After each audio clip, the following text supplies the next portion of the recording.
इस बार अरुणाचल और असम में फ्लड बहुत ज़्यादा आया, क्योंकि एक ही रात में 200 मिलीमीटर से ज़्यादा एक ही समय में गिरा है, इसलिए काफ़ी नुकसान हुआ है। तो भारत सरकार की ओर से, प्रधानमंत्री जी की ओर से शिवराज सिंह चौहान जी और मैं यहाँ आया और 2 दिन के लिए यहाँ दौरा किया। अभी अरुणाचल पोर्शन लगभग कंप्लीट हो गया, अभी असम जाएंगे। तो शिवराज जी और मैं अरुणाचल का अभी पासीघाट में आया, फिर कई पेंजिंग साइट में, बाकी का तो कल रात में रिव्यू ले लिया। इंफ्रास्ट्रक्चर को बहुत नुकसान हुआ है, कुछ जाने तो गए हैं, लेकिन इंफ्रास्ट्रक्चर विशेष करके रास्ता और इलेक्ट्रिक सप्लाई, पानी सप्लाई बहुत नुकसान हुआ है, तबाही हुआ है। इसलिए जो भी उचित मदद है केंद्र सरकार से मदद करेंगे। अभी होम मिनिस्ट्री में यहाँ से रिपोर्ट जाएंगे, तो हम यहाँ आश्वासन दिया है सबको कि चिंता ना करें, भारत सरकार मदद करेंगे। तुरंत जो राहत है वो तो स्टेट गवर्नमेंट की ओर से और भारत सरकार का मिल करके जो SDRF होते हैं और NDRF का जो फंड होते हैं उससे भी ऑलरेडी दिए हैं, और यहाँ के जिला प्रशासन वगैरह भी लगे हुए हैं। जितना जो पर्टिकुलर जो घर नुकसान हुआ है या खेत या जितना भी जो प्रॉपर्टी नुकसान हुआ है उसका भी पूरा आंकलन कर रहे हैं। तो अभी तो बारिश और भी हो सकता है, इसलिए तैयारी रहना पड़ेगा। नहीं, लोकल का तो सबसे दुख क्या है, वो घर जब जाते हैं उसका सबसे ज़्यादा दुख होता है।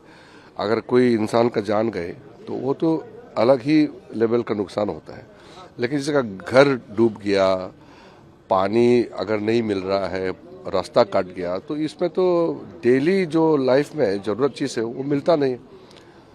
इसलिए जो हाईवे जितना भी बंद हो गया उसको तुरंत क्लियर करना पड़ेगा। अभी मेरे ख्याल से जितना भी जो ब्लॉक पॉइंट तो सब खोल गया लगभग। एक दो जगह में अभी हेवी व्हीकल नहीं जा पा रहे, तो लाइट व्हीकल जा रहे हैं। गांव में पानी पहुंचाना तो है ही है, रास्ता पहुंचाना है, लेकिन वहाँ जो एसेंशियल सप्लाई है, जैसे खाने पीने का सामान, दवाई के लिए, और हर डिस्ट्रिक्ट में तेल पहुंचना चाहिए, डीजल पेट्रोल समय में पहुंचे, उसका व्यवस्था किया हुआ है। अभी सब जगह से खबर आया कि कोई क्राइसिस नहीं है, खाने पीने से लेकर के फ्यूल का भी क्राइसिस नहीं है। अगर कोई क्राइसिस होता है तो हम लोग देखेंगे। अभी एयरफोर्स का भी सोर्टी लगाया हुआ है, तो एयरफोर्स के माध्यम से भी सप्लाई को हम लोग पूरा कर रहे हैं, और ज़मीनी पर हम लोग खुद ही देखे हैं कितना तकलीफ है।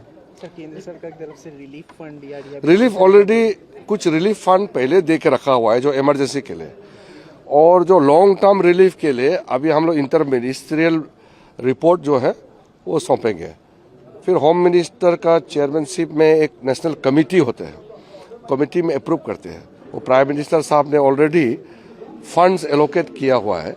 वो जो इमीडिएट रिलीफ के लिए वो तो तुरंत मिल जाते हैं, लेकिन जो लॉन्ग टर्म है उसके लिए रिपोर्ट तैयार करना पड़ेगा। हाइड्रो पावर बन रहे हैं पूरे स्टेट में, कल को खतरा नहीं होगा कि जैसे जगह जगह भी आपदा? कई जगह में जो डैम होता है उसके वजह से फ्लड को कंट्रोल करता है। वो कई जगह में वो डैम करता है फ्लड को रेगुलेट करने के लिए। कई जगह में ऐसे, हमारे यहाँ तो हाइड्रो पावर भी है और मल्टीपर्पज़ भी है। कई जगह में तो इरिगेशन और फ्लड कंट्रोल के लिए भी डैम का इस्तेमाल होता है। कई जगह में उसका जैसे परिस्थिति है उस हिसाब से उसको बनाया जाता है।